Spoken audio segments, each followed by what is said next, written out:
ఇలాంటి లోటులను బట్టి అదే వారి జీవితంలో అగ్నిగా మండుతుంది. ఆ లంచం వారి జీవితాలు నాశనం చేస్తూ ఉంది. ఎంతో భయంకరమైన పరిస్థితులు జరుగుతూ ఉన్నాయి. కానీ కోరేషు ఒక అన్యుడే కానీ, కోరేషు ఒక పారసిక దేశపు రాజే కానీ, అతడు దేవుని మాటకు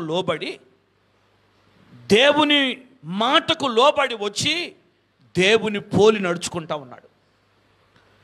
దేవుని పోలి జీవిస్తూ ఉన్నాడు. దేవుడు లంచము పుచ్చుకునేవాడు కాదు.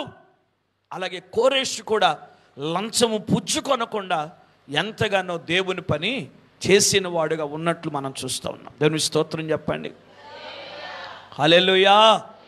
లేఖన భాగులు మనం పరిశీలన చేస్తే ప్రేరా, యెహెజ్కేలు ప్రవచన గ్రంథం 22వ అధ్యాయం 30వ వచనం చదవండి ఒకసారి.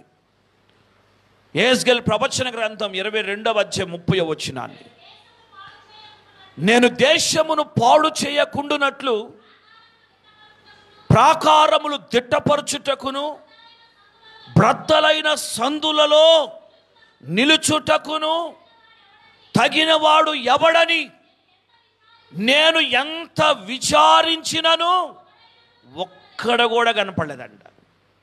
ప్రభు అంటున్నాడు,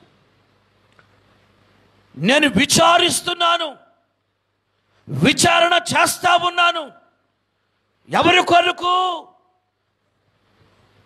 కొరకండి?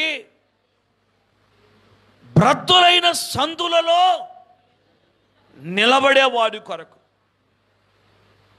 పడిపోయిన ప్రాకారములను దిట్టపరిచేవాని కొరకు చూస్తున్నా. నేను దేశాన్ని పాడు చేయకుండా ఉండాలంటే ప్రాకారాలు దిట్టపరిచేవాడు కావాలి, బ్రద్దలైన సందులలో నిలిచేవాడు కావాలి.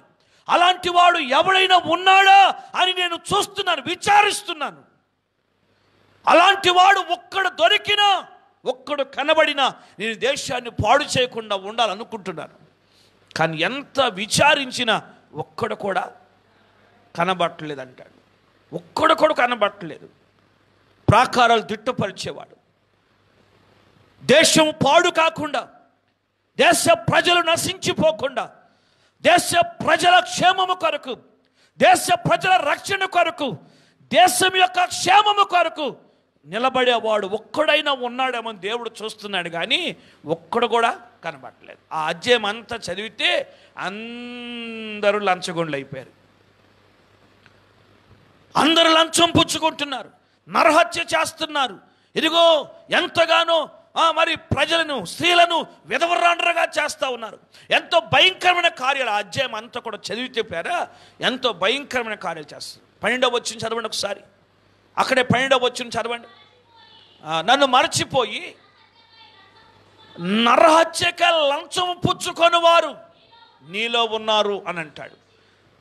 ఆ యెరూషలేములో ఎవరున్నారో, సియోనులో ఎలాంటి వారు ఉన్నారో, ఆ ఇశ్రాయేలు దేశములో ఎలాంటి ప్రజలు ఉన్నారో అధ్యాయం అంతా కూడా చెప్తున్నాను. ఎలాంటి వారు అని చెప్తున్నాను. నన్ను మరచి నరహత్య చేయుటకై లంచం పుచ్చుకునేవారు మీలో ఉన్నారు అంట. లంచం పుచ్చుకునేవారు ఉన్నారంట. ఇలాంటి కార్యాలు చేస్తున్నందుకు, లంచం పుచ్చుకుంటున్నందుకు, నరహత్య చేస్తున్నందుకు, స్త్రీలను విధవరాండ్రగా చేస్తున్నందుకు, ఎంతో భయంకరమైన పాప క్రియలు చేస్తున్నందుకు దేవుడు ఆ దేశాన్ని పాడు చేయాలనుకున్నాడు. ఆ దేశాన్ని పాడు చేయాలనుకొని, ఆ దేశాన్ని పాడు చేద్దాం అనుకుని కూడా ఆయన విచారిస్తున్నాడు. ఒక్కడన్నా కనపడతాడేమో నీతిమంతుడు, ఒక్కడన్నా మంచోడు కనపడతాడేమో, కరప్షన్ చేయని వాడు ఎవడైనా ఒకడు ఉంటాడేమో, లంచం పుచ్చుకున్న వాడు ఒక్కడైనా కనబడతాడేమో అని ఆయన చూస్తూ ఉన్నాడు. విచారణ చేస్తున్నాడు, విచారిస్తున్నాడు. ఎంత విచారించినా పడిపోయిన ప్రాకారాలు దిట్టపరిచేవాడు కానీ, బ్రద్దలైన సందుల్లో నిలిచేవాడు కానీ, దేశము క్షేమం కొరకు ప్రయాసపడేవాడు ఒక్కడు కూడా లేడు. ప్రభు నన్ను పేరా, దేశ క్షేమం కొరకు ప్రయాసపడేవాడు ఎవరైనా ఉన్నారు అని అంటే వాడు క్రైస్తవుడై ఉండాలి. 2 చేతులు ఎత్తి స్తోత్రం చెప్పండి. హల్లెలూయా. దేశ ప్రజల క్షేమం కొరకు కన్నీరు కార్చేవారు క్రైస్తవులు. దేశం క్షేమము కొరకు, దేశ అభివృద్ధి కొరకు, దేశం యొక్క ఆశీర్వాదం కొరకు, దేశ ప్రజల రక్షణ కొరకు కన్నీరు కార్చి ప్రార్థన చేసేవారు క్రైస్తవుల దేవుని బిడ్డలు. దేవుని స్తోత్రం చెప్పండి. హల్లెలూయా, హల్లెలూయా. మనము కూడా లంచగొండులం అయిపోతే, మనము కూడా నరహంతకులం అయిపోతే, మనము కూడా దేవునికి విరోధమైన కార్యాలు చేస్తే ఇంకా దేశం కొరకు ఎవరు ప్రార్థన చేస్తారు? ఇంకా దేశ ప్రజల కొరకు ఎవరు ప్రార్థన చేస్తారు? దేవుని స్తోత్రం, హల్లెలూయా. నా భారతదేశము నా మాతృభూమి, భారతీయులందరూ నా సహోదరులు, నేను నా దేశమును నేను నా దేశాన్ని ప్రేమిస్తున్నాం అని ప్రతిజ్ఞ చేస్తూ ఉన్నాం. దేవుని స్తోత్రం, హల్లెలూయా. దేశాన్ని ప్రేమించేవారు దేశ క్షేమాన్ని కోరుకోవాలి. దేశంలో నరహత్యలు జరుగుతుంటే, దేశంలో కరప్షన్ జరుగుతుంటే, దేశంలో లంచం ఎక్కువైపోతుంటే ఆ లంచాన్ని ప్రేరేపిస్తూ వారికే మనము చేయూతనిస్తూ ఉంటే ఇక దేశ పరిస్థితి ఏంటి? అసలు దేశం పాడైపోతుంది. మన భారతదేశానికి క్షేమం కావాలి, మన ప్రజలకు క్షేమం కావాలి, మన ప్రజలకు రక్షణ కావాలి, మన దేశ ప్రజలు రక్షణలోనికి రావాలి, మన దేశము, మన భారతదేశము క్షేమముగా ఉండాలి, మన దేశాన్ని రక్షించుకోవటానికి మనం ప్రయాసపడాలి. హల్లెలూయా. దేవుడు కోరుకుంటున్నట్లుగా, దేవుడు విచారిస్తున్నట్లుగా, ఇదిగో పడిపోయిన ప్రాకారాలు దిట్టపరచటానికి, బ్రద్దలైన సందుల్లో నిలబడటానికి, మన దేశ క్షేమము కొరకు ప్రార్థించటానికి, ప్రయాసపడటానికి దేవుడి స్తోత్రం మనమైనా నిలబడాలి. దేవుడి స్తోత్రం, హల్లెలూయా, హల్లెలూయా. రెండు చేతులు ఎత్తి స్తోత్రం చెప్పండి. హల్లెలూయా, హల్లెలూయా. ఎన్ని వందల కిలోమీటర్లు నడిచినా ఒక్క అడుగుతోనే ప్రారంభమవుతుంది. దేవుని స్తోత్రం చెప్పండి. హల్లెలూయా. ఎన్ని వందల కిలోమీటర్లు, వేల కిలోమీటర్లైనా ఒక్క అడుగుతోనే ప్రారంభమవుతుంది. అలాగే ఒక్క నీతిమంతునితోనే ఆరంభమవుతుంది దేశమంతా శుద్ధి అవటానికి. స్తోత్రం చెప్పండి గట్టిగా. రెండు చేతులెత్తి స్తోత్రం చెప్దాం. యేసు క్రీస్తు ప్రభుల వారు కల్వరి శిలువలో విలువైన రక్తాన్ని దారపోసి, ఆయన తన రక్తము చేత మన పాపములన్నీ కడిగివేసి మనల్ని శుద్ధులుగా చేసి ఆయన నీతిమంతులుగా మనం తీర్చాడు. ఆయన హల్లెలూయా, మనం నీతిమంతులుగా చేశాడు. ఇప్పుడు నీతిమంతులుగా మనం ఉన్నప్పుడు, మన దేశ క్షేమము కొరకు మనం ప్రయాసపడుతున్నప్పుడు, దేశ ప్రజల రక్షణ కొరకు ప్రార్థిస్తున్నప్పుడు ఎంతగానో మన దేశానికి క్షేమాన్ని కలుగు చేసిన వారు అవుతాం. హల్లెలూయా, హల్లెలూయా. లంచము పుచ్చుకునేవాడు దేశాన్ని ఏం చేస్తాడంట చెప్పండి? పాడు చేస్తాడన్నాడు. ఇప్పుడు దేవుడు బయలుదేరాడు ఆ దేశాన్ని పాడు చేయటానికి. లంచం పుచ్చుకునేవారు ఎక్కువైపోయారని, నరహత్య చేసేవారు ఎక్కువైపోయారని, వారి ఆ దేశాన్ని పాడు చేయటానికి, నాశనం చేయటానికి దేవుడు బయలుదేరుతూ ఒకటి ఆలోచన చేస్తున్నాడు. ఒక్కడన్నా ఉన్నాడేమో విచారిద్దామని చెప్పి విచారిస్తున్నాడు, వెతుకుతున్నాడు, కనిపెడుతున్నాడు. ప్రాకారం దిట్టపరిచేవాడు, బ్రద్దలైన సందులో నిలిచేవాడు ఒక్కడు కూడా లేడండి. ఒక్కడు కూడా లేడు. దేవుడు ఎంతగానో బాధపడుతున్నాడు. కనుక ప్రభునని పేర దేవుని వాక్యాన్ని బట్టి మనం గ్రహించాలి. మన స్థితి ఏంటి? మనం ఎలా ఉన్నాం? ఒక అన్యుడైన కోరేషుని దేవుడు ఎలాగో పిలుచుకున్నాడు చూడండి. కోరేషుని దేవుడు పిలిస్తే కోరేషు దేవునికి ఎలా లోబడ్డాడో, ఎలాగో దేవుని పోలి నడుచుకున్నాడో చూడండి.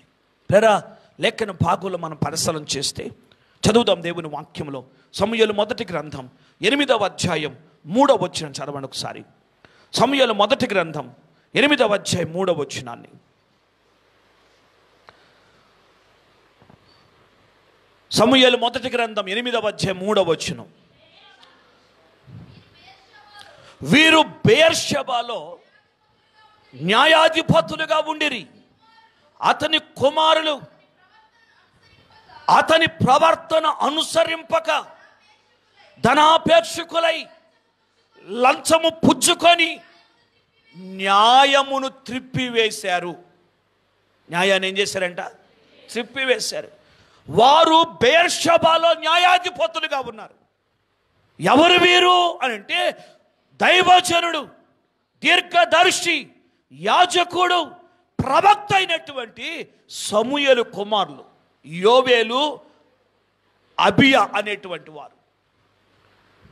యోవేలు, అబియా అనేటువంటి సమూయేలు కుమారులు, ఒక దైవజన్య కుమారులు, ఒక యాజకుని కుమారులు, ఒక ప్రవక్త కుమారులు, ఒక దీర్ఘదర్శి కుమారులు ఎలా ఉన్నారు అనే విషయాన్ని అక్కడ చెప్తున్నాడు. ఎలా ఉన్నారంటే వారు తన తండ్రి అయిన సమూయేలు ప్రవర్తన వంటి ప్రవర్తన కలిగిన వారు కాదు అండి. సమూయేలు ఎలాంటి ప్రవర్తన కలిగిన వాడో, ఎంత మంచి ప్రవర్తన కలిగిన వాడో, ఎంత శ్రేష్టమైన మనస్సు కలిగిన వాడో, ఎంత భక్తి కలిగిన వాడో, అలాంటి ప్రవర్తన కుమారులకు లేదు. అలాంటి ప్రవర్తన కాదు వాళ్ళది. వారు ఎలా ఉన్నారంట వారు ధనాపేక్షకులై లంచము పుచ్చుకొని న్యాయాన్ని త్రిప్పివేస్తున్నారంట. ఏమండి, ఒక దైవజన్య కుమారులు, ఒక ప్రవక్త కుమారులు, ఒక యాజకుని కుమారులు లంచాన్ని తీసుకొని న్యాయాన్ని కూడా త్రిప్పివేస్తున్నారు. అలాంటి భయంకరమైన పరిస్థితిలో ఆ కుమారులు ఉన్నందుకు అందుకే న్యాయాధిపతుల కాలం ముగించబడింది. ప్రజలు వచ్చి సమూయేలు అడుగుతారు, సమూయేలు, నీ కుమారులు నీ ప్రవర్తన వంటి ప్రవర్తన కలిగిన వారు కాదయ్యా. వీరు గనక న్యాయాధిపతులుగా ఉంటే మా దేశం పాడైపోతుందయ్యా, మా ప్రజలు నశించిపోతారయ్యా. కనుక వీరు మాకు న్యాయాధిపతులుగా ఉండొద్దు. లోక సకల జనుల మర్యాద చొప్పున మాకొక రాజు కావాలని కోరుకున్నా. దేవి స్తోత్రం, హల్లెలూయా. న్యాయాధిపతుల కాలం ముగించబడి రాజుల కాలం ఆరంభం అవటానికి కారకులు సమూయేలు కుమారులైన యోవేలు, అబియాలే. వారు దేవుని బిడ్డలయ్యుండి కూడా, సమూయేలు కుమారులయ్యుండి కూడా వారు కూడా లంచము పుచ్చుకున్నారు. ఇక దేవుని బిడ్డలే లంచం పుచ్చుకుంటే, క్రైస్తవులే లంచం పుచ్చుకుంటే, క్రైస్తవ ఉద్యోగస్తులే లంచాలు పుచ్చుకుంటే, క్రైస్తవ అధికారులే లంచాలు పుచ్చుకుంటే, క్రైస్తవులు కాని వారి పరిస్థితి ఏంటి అసలు? ఇక దేశం ఎలా బాగుపడుతుందండి? దేశం ఎలా నెమ్మదిగా ఉంటుందండి? దేశం ఎలా క్షేమముగా ఉంటుందండి? కనుక ప్రభునందు పేరా ఈ రాత్రికాల సమయంలో మన దేశ క్షేమం కొరకు మనం ప్రయాసపడాలి.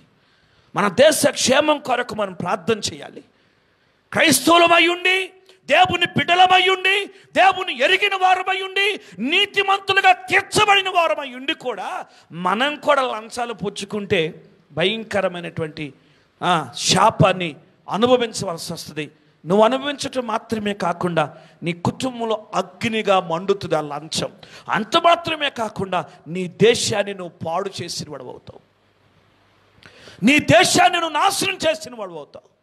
కనుక ప్రభునని పేరా లంచానికి ఆశించొద్దు, లంచం పుచ్చుకోవటానికి ఇష్టపడద్దు, లంచాన్ని దగ్గరకు రానివ్వద్దు. లంచము ఇచ్చి నీ చేత పని చేపించాలి అనుకున్న వాడిని నీ దగ్గర కూడా రానివ్వద్దు. నీ ప్రాణం పోయినా సరే. అందుకే దేవుని వాక్యలో చూస్తాం, 15వ కీర్తన మొదటి వచనం కొన్ని మాటలు చదవండి ఒకసారి.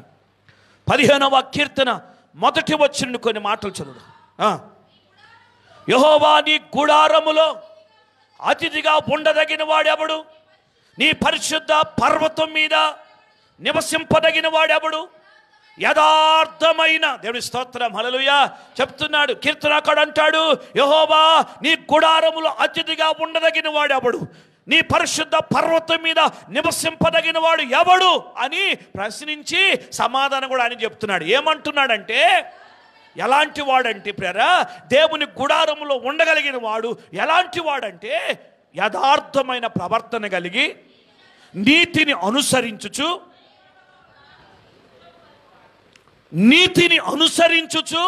హృదయపూర్వకముగా నిజము పలుకువాడే. దేవుడి స్తోత్రం, హల్లెలూయా హల్లెలూయా. ఎలాంటి వాడంట?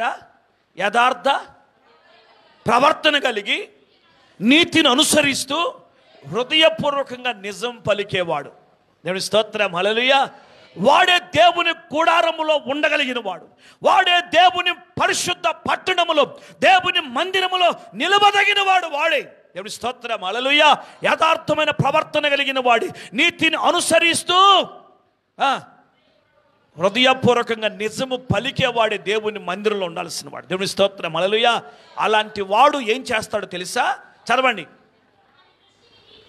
అతని దృష్టికి నీచుడు, అసహ్యుడు. అతడు యెహోవా యందు భయభక్తులు గలవారిని సన్మానిస్తాడు. అతడు ప్రమాణము చేయగా నష్టము కలిగినను మాట తప్పడు.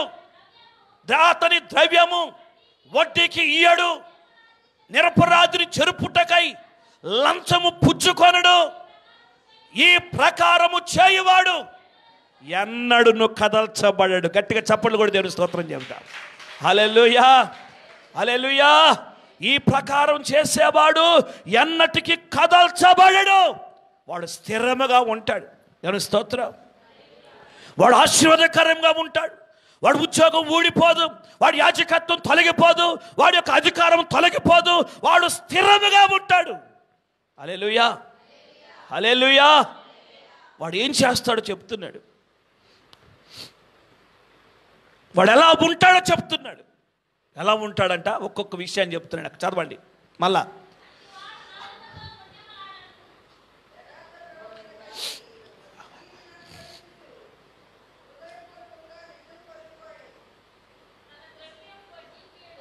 అక్కడుంచి నిజము పలుకువాడే. తర్వాత అది దేవుని స్తోత్రం, హల్లెలూయా. అట్టివాడు నాలుకతో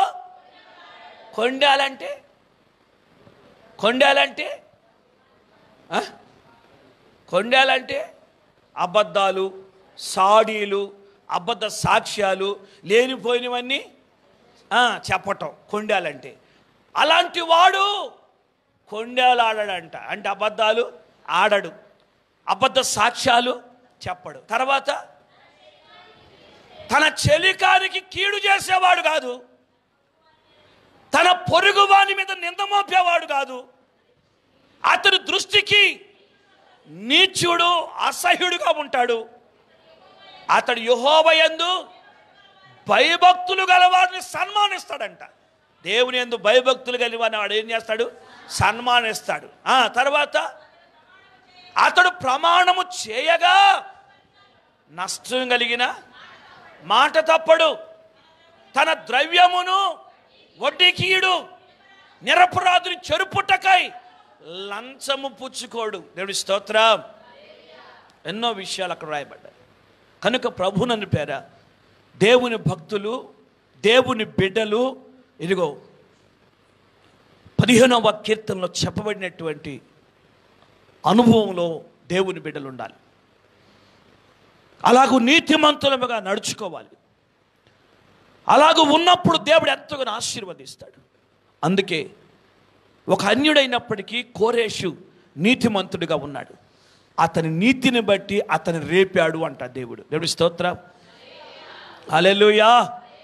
అతని రేపాడు, అతని మార్గాలు సరళము చేశాడు, అతని చేత పట్టణాన్ని, ఆలయాన్ని కట్టించాడు. అతడు క్రయధనం తీసుకొనకుండా, లంచం పుచ్చుకొనకుండా అతడు ఎంతగానో దేవుడు వెలివేసిన వారిని కూడా విడిపించాడు. స్తోత్రం, హల్లెలూయా. కనుక ప్రభువుని పేర ఇలాంటి కార్యాన్ని కోరేషు చేశాడు. అందుకే కోరేషుని దేవుడు ఎంతగానో మెచ్చుకుంటూ ఉన్నాడు. ఒక అన్యుడైనప్పటికీ కోరేషే ఇంత నీతిమంతుడిగా ఉంటే రక్షించబడిన మనం, నీతిమంతులుగా తీర్చబడిన మనం, క్రైస్తవులమైన మనం ఎంత నీతిమంతులుగా ఉండాలో ఒకసారి యోచించి, నీ ఉద్యోగములో, నీ వ్యాపారములో, నీ యొక్క చేతి పనుల్లో, లేకపోతే నీ భక్తి జీవితంలో, నీ మందిరములో ఎంత నీతిమంతులుగా ఉంటున్నారో ఒకసారి యోచించి. హల్లెలూయా, హల్లెలూయా.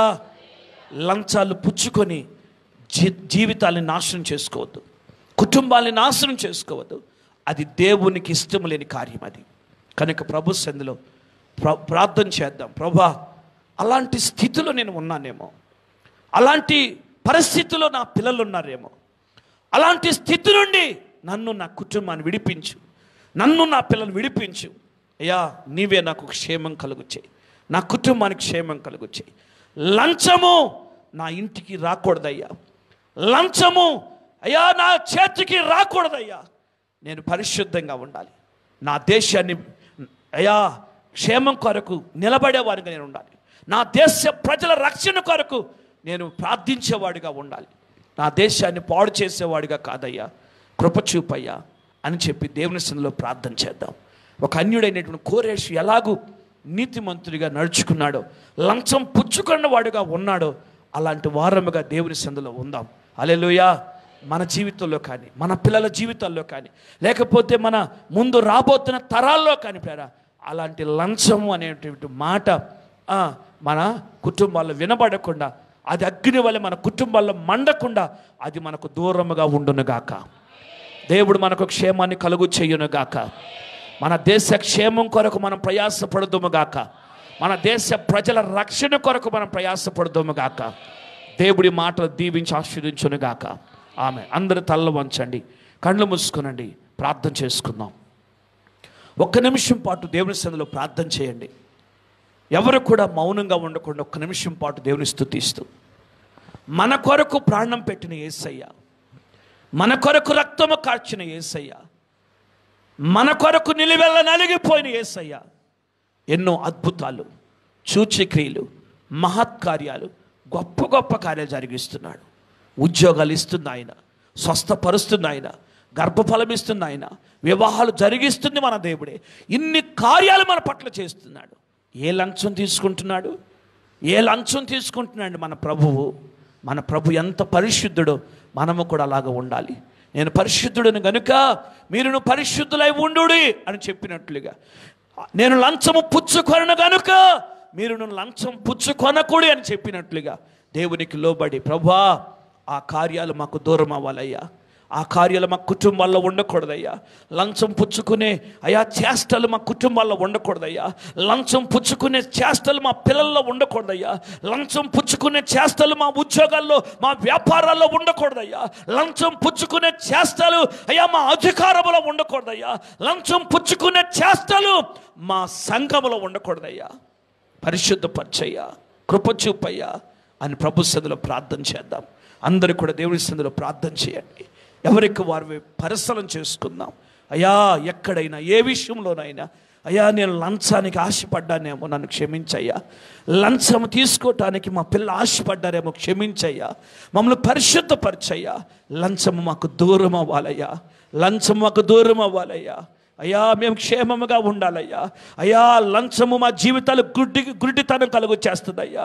లంచము మా హృదయములు, మా గుడారములో అగ్ని వలె మండుతుందని చెప్పావయ్యా. లంచము మా మనస్సును పాడు చేస్తుందని చెప్పావయ్యా. అయ్యా లంచము ఎంతగానో మమ్మల్ని నాశనం చేస్తుందని, శాపగ్రస్తం అయిపోతుందని చెప్పామయ్యా. అయ్యా ఆ లంచం మాకు దూరం అవ్వాలి. కృప చూపయ్యా. నేను, నా కుటుంబం, నేను, నా పిల్లలు, నేను, నా దేశం, నేను, నా ప్రజలు క్షేమముగా ఉండాలయ్యా. కృప చూపయ్యా అని ప్రార్థన చేద్దాం. ప్రభుకు మొర పెట్టుకుందామండి, ప్రభుని వేడుకుందామండి, ప్రభుని స్తుతిద్దాం. ఒక అన్యుడైన కోరేషు పేర లంచం పుచ్చుకొనకుండా ఇదిగో పని చేస్తున్నాడు. దేవుని పని చేస్తున్నాడు. పట్టణాన్ని కడుతున్నాడు, మందిరాన్ని కడుతున్నాడు, ప్రాకారాలు కడుతున్నాడు, ప్రజలు విడిపిస్తున్నాడు. ఎంత మేలు చేస్తున్నాడండి ఈ రాజు, ఎంత మేలు చేస్తున్నాడండి. ప్రభు సన్నిధిలో ప్రార్థన చేద్దాం. నిజమే ప్రభువా, అయ్యా నిన్ను పోలి నడుచుకున్నాడయ్యా కోరేషు, నిన్ను పోలి నడుచుకున్నాడయ్యా కోరేషు. అట్టి అనుభవం నాకు మాకు దయచేయి. కృప చూపయ్యని ప్రార్థన చేద్దాం. ప్రభుని స్తుతిద్దాం. అందరూ ప్రార్థన చేస్తూ ఉండండి. చెప్పిన వాక్యాన్ని బట్టి యెషయా ప్రవచన గ్రంథం 45వ అధ్యాయం 13వ వచనాన్ని మనం చదువుకుందాం. నీతిని బట్టి కోరేషును రేపితిని, అతని మార్గములనియు సరళము చేసేదను. అతడు నా పట్టణమును కట్టించును, క్రయధనము తీసుకొనకయు లంచము పుచ్చుకొనకయు నేను వెలివేసిన వారిని అతడు విడిపించును. చాలు. ప్రభునందు పేర మనం యెషయా ప్రవచన గ్రంథములో నుండి పారసీక రాజు అయినటువంటి కోరేషును గూర్చి మనం ధ్యానిస్తూ ఉన్నాం.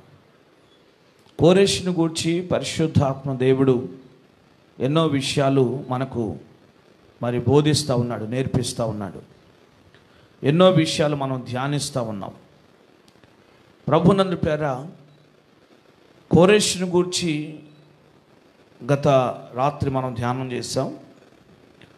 అతడు లంచము పుచ్చుకొనడు అనే మాటను గూర్చి ఎన్నో విషయాలు మనం ధ్యానించాం. రాత్రికాల సమయంలో కొందరు విన్నారు. మరి వినని వారు ఎవరైనా ఉంటే దాన్ని ఆ వర్తమానాన్ని మరి ఫేస్బుక్లో కానీ యూట్యూబ్లో కానీ చూడవచ్చని నేను ప్రభు పేరిట మనం చేస్తున్నాను. ప్రభు నన్ను పేర అతడు లంచము పుచ్చుకొనకుండా దేవునిని పోలి నడుచుకున్న వాడుగా కోరేషు ఉన్నట్లుగా దేవుని వాక్యాన్ని బట్టి మనం గ్రహించాలి. అలాగే పేర అతను గూర్చి ప్రభు అయిన దేవుడు మరొక మాటను తెలియచేస్తున్నాడు. ఏంటంటే, నేను వెలివేసిన వారిని అతడు విడిపించును అని అంటాడు. నేను వెలివేసిన వారిని అతడు విడిపించును. ఎవరిని వెలివేశాడు? దేవుడు వెలివేసిన వారు ఎవరు అని అంటే ఇశ్రాయేలు ప్రజలే. ఇశ్రాయేలు ప్రజలు చేసిన పాపాన్ని బట్టి, వారి దోషాన్ని బట్టి దేవుడు వారిని వెలివేశాడు. దేవుడు వారిని వెలివేస్తే వారు బబులోను చెరలోనికి వెళ్ళిపోయారు. బబులోను చక్రవర్తి అయినటువంటి నెబుకద్నెజరు రాజు వచ్చి ఇశ్రాయేలు ప్రజలను చెరపట్టుకొని వారిని బబులోను దేశానికి తీసుకొని వెళ్ళి వారిని చెరలో ఉంచినట్లుగా దేవుని వాక్యంలో మనం చూస్తాం. కనుక ప్రభునని పేర ఇశ్రాయేలు ప్రజలను దేవుడు వెలివేశాడు. ఎందుకు వెలివేశాడు అని మనం చూస్తే, వారి పాపాన్ని బట్టి, వారి దోషాన్ని బట్టి దేవుడు వారిని వెలివేశాడు. వారు విశ్రాంతి సంవత్సరమును కూడా వారు పంటలు పండించారు, భూమిని సేద్యపరిచారు. విశ్రాంతి సంవత్సరములో భూమిని సేద్యపరచకుండా భూమిని బీడుగా విడిచిపెట్టవలసి ఉండగా ఇశ్రాయేలు ప్రజలు దేవుని ఆజ్ఞను అతిక్రమించి వారు ఆ భూమిని 7వ సంవత్సరం కూడా లేక విశ్రాంతి సంవత్సరం కూడా వారు దాన్ని సేద్యపరిచారు. అది పాపముగా ఎంచబడింది కనుక వారు చేసిన పాపాన్ని బట్టి దేవుడు ఇశ్రాయేలు ప్రజలను చెరకు అప్పగించాడు, వెలివేశాడు.